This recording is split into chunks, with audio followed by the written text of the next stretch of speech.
So before we start, I was told to ask you about the catch today. Which one? There was a bunch of them. My catch? Yeah. My catch. I made a great catch. I did. My wife? I don't know. I don't know if I had a great catch today or not. I don't know. But there were a bunch of great catches today. I'll tell you that. It's been, as I was telling the team, I'm coaching a position for a long time. I used to walk out of a scrimmage and man, if my guys had a great day, I'm like, yeah, man, my guys, they had a great day, and you feel good about it. That's what you're responsible for. You're trying to prepare them for a season. You're not really worried about the rest of it. And I ain't worried about if them DBs had a bad day. I'm worried about my guys having a great day. But I hate those days as a head coach. I really do. As a head coach, I like it when it's a bunch of good over here and a bunch of good over here and some really competitive misses here and some really competitive misses here. I like it when it's a little more balanced. That's kind of what I prefer. I don't really like it when the defense dominates or the offense dominates. I really don't. That's really kind of where it was today. I thought the offense just dominated the day. It's really just call it like it is. From the opening drive, good on good. 70-yard drive, opening touchdown drive right out of the gate, good on good. And our first defense, I think we've led the nation in 3 and outs for about, maybe 6 times over the last several years. And I don't think we had a 3 and out on defense till maybe the end of practice. What that means is the positive is the offense had a great day. Really had some big runs. It's really good to see us throw and catch like we did today. I thought Kelly set the tempo. Man, what a great opening drive from him. Big plays. And then Trevor came right in and just took it and went with it. Big plays, great drive. Just a lot of positive. In particular, we're talking about catches. T. Higgins, just a great day. T.J. Chase had a good day. Amari.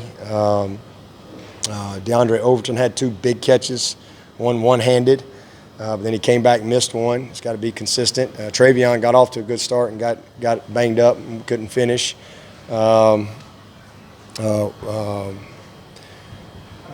Cornell, I think he had maybe 1 or 2, but he didn't really have many big opportunities downfield today.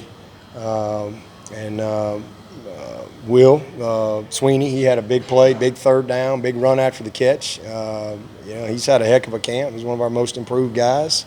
And Justin Ross, his first catch was a one-handed go up and just pluck it out of the air. And then he came right back and one-upped himself with another one. So he was spectacular today. Finishing plays, It's one thing to be in position, but to finish it, he really, really had a great day finishing the plays. So just really pleased. DK had he had a couple of short plays, but he had one downfield, got broken up by Dalt. But just overall as a group, receivers just really threw and caught the ball well. And give the line credit because I thought they protected well. The back stepped up, but the quarterbacks put the ball where they needed to put it, and the receivers made some huge plays. So that was a real positive. And then again, I thought all the backs ran hard. 9 made some really good runs. Feaster had a couple of really tough physical finishes. Same thing with Adam. Adam has really had a good camp. He's kind of differentiated himself a little bit. He's 225 and in great shape, and he's knocking everything forward, and I really like to see that in him. And then 23 he has no fear, and he's got one gear wide open, and he's got great vision. Had 2 long runs today. I think one was a 50-yarder, another one was I think a 25 or 30-yarder. So really encouraged with what I've seen. And then I thought Rencher. Rencher's a kid y'all hadn't heard us talk much about, but man, he's had a really good camp. And he went in there. He had some really, really impressive runs today. Very positive runs. A guy that we could play with. He could really be a contributor for us. And then, Ty Thomason is another guy that's kind of different.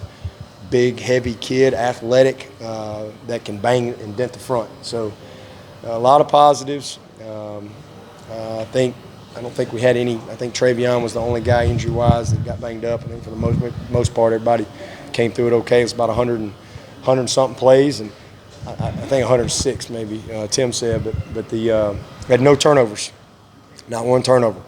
So that's a big deal. Almost had one. Doc almost had one, but he was out of bounds when he came down with it. So no turnovers, a few undisciplined. It was a little disappointing with some of our discipline things. We jumped offside a couple times defensively. The second series, we get a 3 and out, but I got 2 guys lined up offside, so give them a new set of downs, they go on to score. And those are the little things that'll get you beat. So just being disciplined, as we say all the time, let's start with not losing to Clemson, doing a good job with the things that we control. Really positive things in the kicking game. I may have said it, but Hugo hit a 50-yarder. Potter kicked off really well. We're not letting Hugo kick off just yet. We're holding him a little while on that, but Sawicki kicked off well. Alex had one good one. He's a little inconsistent. And then probably the biggest disappointment is worked on tight punt, backed up, and one of our punters dropped the ball for a safety. And, so we just can't make mistakes like that in critical situations. But, again, a good day for the offense. A lot they can do better. Not perfect, far from perfect, but I definitely thought that they controlled the day. And defensively, that's not to say that we didn't have a lot of good things. I thought we finished really well with the goal line. Defensively, both groups really did a nice job on the goal line. I thought they dominated that part of it. And thought the first 2 groups won the short yardage battle. So they finished with a couple of good competitive wins.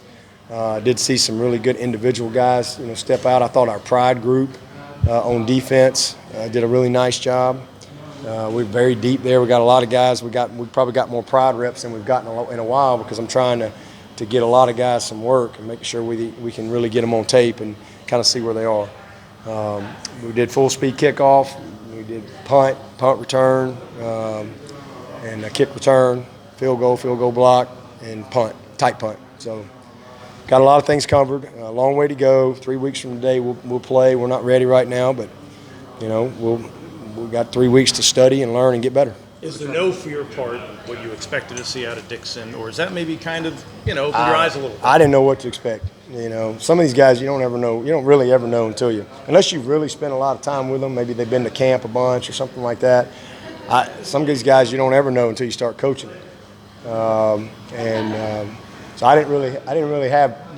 I knew he was very talented. I mean, you watch the tape. He's a very talented player, but he's playing at a very small school. And now all of a sudden you show up at Clemson. I don't know what to expect till you start coaching him. And he's been a great addition and a pleasant surprise because I've been very impressed with his willingness to protect, his vision, his natural just instincts and toughness. So yeah, he's been a bright spot for us. How would you compare him to where Travis was at the time of the year last year? Similar in his explosiveness and kind of that just give him the ball and things happen kind of a deal, but ahead of him from a protection standpoint. Just a little more natural to it. Whereas Travis had never pass protected ever, and it took him a little bit longer to kind of really earn the trust there. And not to say that Lin J is a senior, but just for a guy walking in here out of high school who didn't go through spring practice, he's really demonstrated the willingness and loves to try to improve. So he's not perfect, but it starts with the effort and the toughness. We got to coach the technique and the fundamentals, but it starts there, and he's got that. Did any of the quarterbacks stand out for you today? All three of them. As I said earlier, they thought Kelly set the tempo. I haven't seen the stats, but I bet they were probably similar.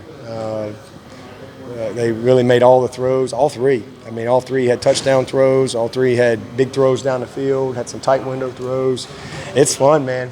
I'm telling you, there's a lot of competition, and we put them with all the groups. We didn't let Kelly went with all the groups, and Trevor went with all the groups, and they continue to just focus on what they control and their execution. So today was maybe one of the better days as a group. Where all three I thought really played well. When would you ideally like to know what your plan is for what you do the first game with the quarterbacks? I'd like to know yesterday. Ideally, I'd like to have known in the spring. That'd be great when you know that you know the guy. And but it is what it is. It's just that's why you practice. I mean, you got to. It's very competitive. That's what I love about Kelly, man. He's accepted the challenge. He hasn't backed down from the challenge. He could have walked out of here in May. He could have said, "Hey, see you boys. I'm out of here. Go somewhere where it might not be as challenging. Go somewhere where it might be a little easier path." And he said, "No, I'm gonna stay right here." And so it's been great to see him compete. And his game is at a whole nother level from where he was at any point last year. And then Trevor he's everything that you think he is. He is just a very gifted player. He's still a freshman. And then Chase just won't go away. Everybody wants Chase to go away, and he won't go away. He's just battler, man. He's got moxie. He can throw the ball. He's, and I know y'all want me to say, hey, this is the guy, and this, but I'm just telling you, we got three guys that we can win with, and so ideally we're gonna have to, once we get 7 to 10 days out, then we'll say, okay, hey, this is how we're gonna go into this game. If it's a big separation, then that makes it easy. But if it's close, and you say, well, okay, well, what else? What's our next step of evaluation? We got to go play some games. And if it's close, you got to give guys opportunity to play, and then you go from there. When you look at the receivers you had come through, all the good ones, the Sammys and Nukes and whatnot, how does Justin Ross at this point camp come in? Yeah, he's another guy that I didn't have him in camp. Well, I had him. No, I didn't have him in camp. He wasn't in camp. Or fall camp. Yeah. But I'm just thinking coming in, I didn't really know what to expect. What kind of effort guy is he going to be? How's he going to absorb all the installation? Where is he technically and fundamentally? How's he going to handle press coverage? Will he instinctively be able to play with his hands? How's he going to pick up on learning how to run the routes against Trayvon Mullen, who wasn't here today, by the way. He's at a funeral. And so you don't ever know. And I can't tell you how pleased I am with him. He's 207. So physically, he comes in a different place than most guys. He's very confident. He's quiet, a lot like Sammy in that regard. Doesn't say a whole lot, just about his business kind of guy. But the thing that I've been most pleased with is he just works. He don't say nothing. He just works. He's wide open with his effort, and he loves to be coached. He's not, sometimes guys don't want to be coached or they got all the answers. He loves to be coached. And when you teach him something or you show him something, then he will apply it. And so he's just got a lot of natural instincts, and he's a great ball finisher. He's a little bit like Nuke in that he is relentless to get the ball, and that's just a mentality. And then he's like Mike in that he's just so freaking big. I mean, he's a big kid he'd be 225 pounds. Mike, I think, was about 220, 225 when he left here, and that's where he's heading. But he's in a really good place right now as a guy walking in from high school at 207 pounds and can run. And he's picking it up. We're not asking a lot out of him right now. He's learning one spot. Some of those guys, we got them all over the place. Travion, Cornell, TJ, and Mark, we're making them do a lot of things. But we're just kind of saying, hey, let's just start right here and then grow. But I think before his career's over, he'll be a guy like Mike that you can put anywhere. You can put him to the field, you can put him in the slot, you can put him in the boundary, and he'll be able to function. He's not there right now, but just really pleased with his effort and his coachability. And same thing with DK. DK is, those of you who've seen him, he's explosive. Here's a guy, Justin played wideout. DK played quarterback, and he was just kind of an athlete. So it's all new to him, but I'll say the same thing about him.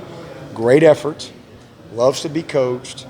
He's tough, and of course you ain't coming out of, you ain't coming out South Point, you ain't tough. And so I'm really pleased with those couple young guys right there. With Travion, was it anything Coach up, so serious? we start with Coach Scott. No, I just playing. Okay. All right, guys.